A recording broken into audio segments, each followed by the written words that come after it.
Le Da Fresh Morning, c'est 104.5 tonnes de bonne humeur. Tous les matins sur Urban FM. La meilleure radio de la capitale. La meilleure radio de la capitale.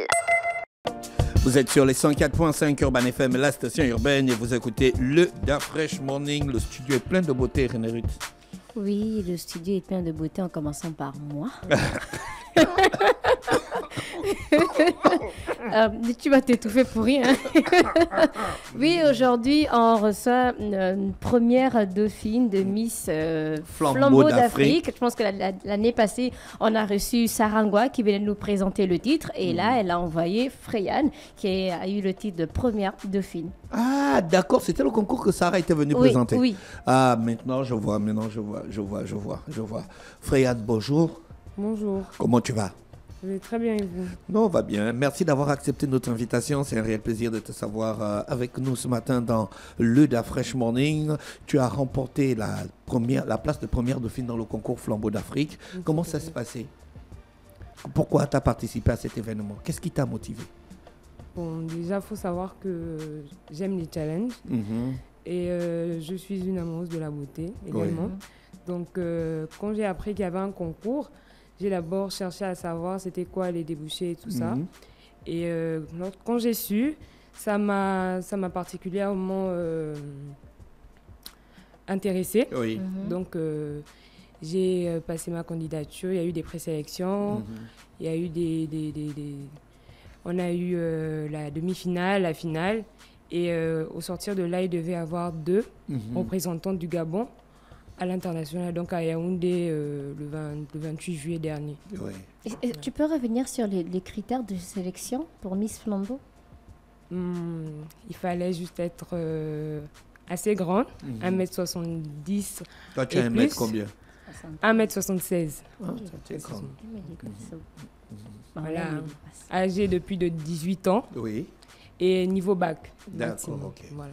Et donc, toi, tu correspondais totalement aux critères et tu t'es lancé dedans. C'est exactement ça. Arrivé au Cameroun, comment tu as senti la chose? Tu n'as pas vu d'autres filles, tu t'étais dit « Ah, là, c'est fort, le niveau est élevé ».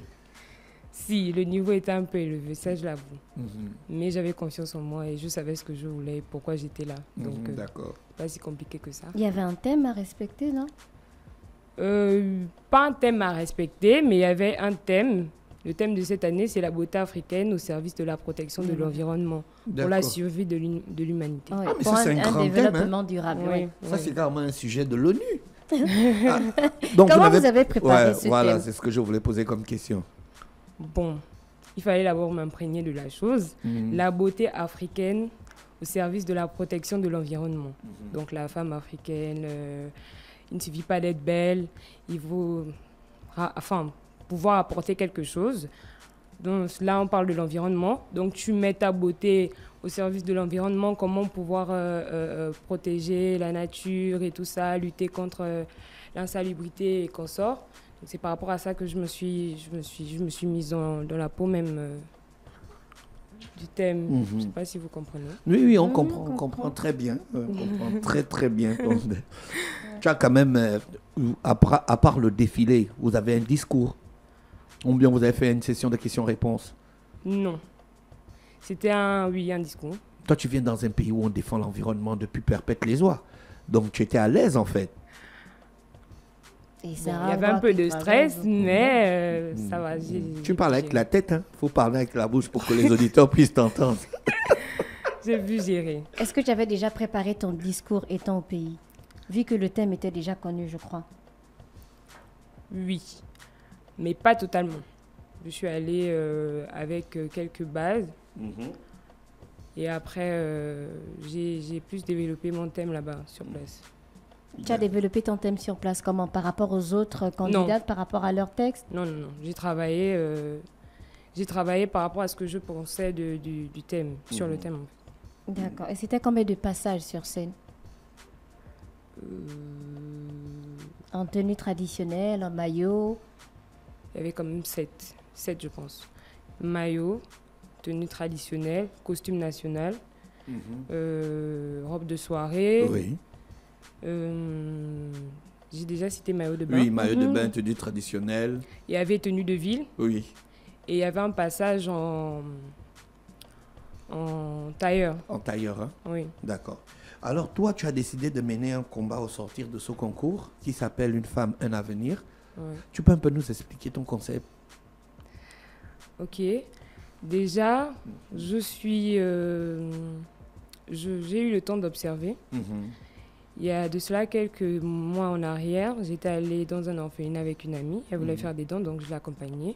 Et je me suis rendu compte qu'il y avait des femmes qui vivaient là-bas avec leurs enfants, en dehors des orphelins, et qui n'avaient pas forcément de travail, qui ne faisaient rien de particulier. Oui.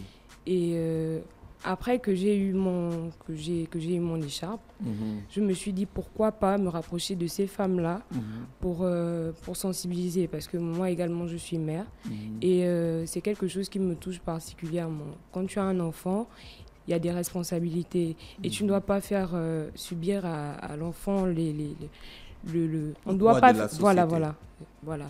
Donc c'est vraiment pour faire comprendre à ces femmes-là que il ne faut pas attendre les dons, il ne faut pas attendre qu'il y ait des dons chaque fin de mois ou des gens qui pensent à venir vers vous, mais que vous devriez vous battre. Donc voilà pourquoi j'ai décidé de lancer le projet Une femme, un avenir pour sensibiliser. C'est plus pour sensibiliser d'abord. Toi, tu fais juste de la sensibilisation. Bon, pas juste de la sensibilisation. Bon, dans un premier temps. Voilà, dans un premier temps, pour réveiller les consciences. Parce qu'on ne peut pas directement aller à l'acte si les personnes n'ont pas en tête de vouloir changer quoi que ce soit. Voilà, c'est un peu ça. D'accord. Et donc, comment ça va se matérialiser, ta sensibilisation? Tu vas faire un médiatour, tu vas faire des conférences, des masterclass, ou je sais pas, tu vas faire comment? Bon, dans un premier temps, là, j'ai pensé juste à sensibiliser. Tu vas cibler certains endroits, tu vas descendre sur le terrain. Exactement. Je vais faire. Comment tu appelles ça, médiato? Oui, un médiato. C'est ça le médiato? Tu vas faire le tour des médias? Oui. D'accord. Et dans ton équipe, tu es accompagné de qui? Des jeunes filles. Des jeunes filles comme moi qui ont qui partagent la même vision que moi et qui sont intéressés par le projet. Pour le moment, ce n'est que ça. D'accord, ok. Il y a des gens tu as des partenaires qui t'accompagnent pour te donner de l'aide? Non. Pourquoi tu fais pas un appel aux partenaires? Il faudrait que vous sachiez qu'à la base, c'était pas une affaire de on va appeler des gens qui vont nous aider pour les dons, pour de l'argent. C'était vraiment une idée qui m'est venue. Et sur le moment, avec ce que j'avais déjà mis de côté, parce que je prépare le projet depuis fort longtemps, pour vous dire à quel point ça me touche. Donc, je n'ai pas pensé à me rapprocher des gens pour dire que je veux. Mais c'était plus d'abord mettre en application mon idée, ma pensée.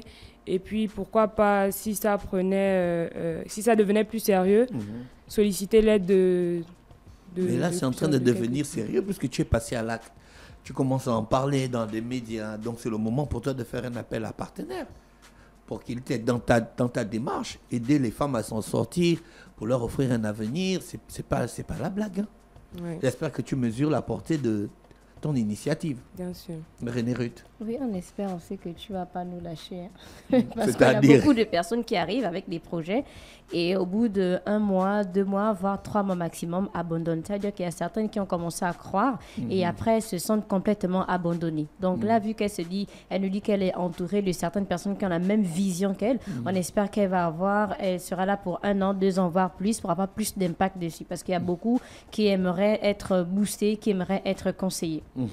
D'accord. Freya, il y a d'autres choses à ajouter avant qu'on se sépare? Tu veux passer un message particulier aux auditeurs, aux personnes qui t'écoutent et aux personnes qui défendent la même cause que toi? Oui.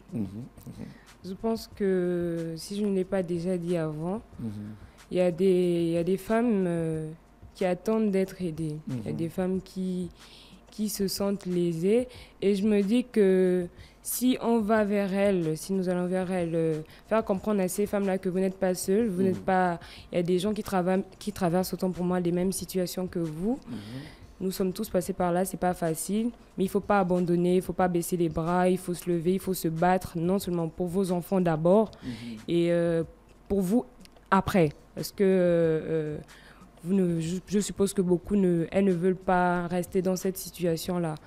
Donc voilà, s'il y a des gens qui veulent, moi je suis ouverte à toute